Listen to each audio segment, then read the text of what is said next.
Hello, we want to welcome you to a series of demos for the new ATS Customer Portal. The new ATS Customer Portal gives our customers updated functionality, new features, and a more user-friendly, mobile-capable interface. Our ultimate goal is to make it easier for our customers to stay informed.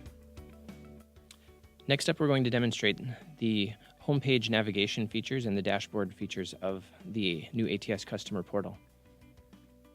So this main page here, the home page, is meant to be a dashboard which shows all of the important information for our customers right away when you log in. In addition to that, there are lots of links here that will bring you to the major functionality pieces of the portal in one click. So as you can see, you can get to your profile or email your CSR or hop into some reporting or tracking features.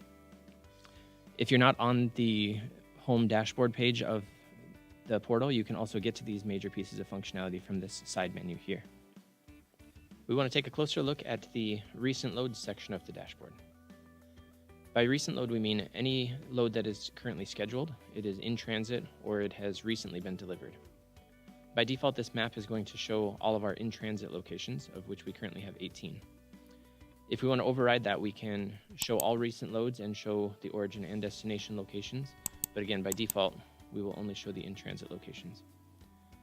Today, we want to dive into what's happening in Texas.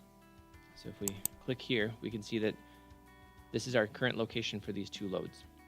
And if we want to, we can see more information about each load by clicking on the marker symbol and potentially looking at the full order details by clicking on the link here. This will allow us to get documents if they're available or see lots of other information about this load. So as you can see, this map feature is a convenient way for our customers to see load information and how it's represented across the country.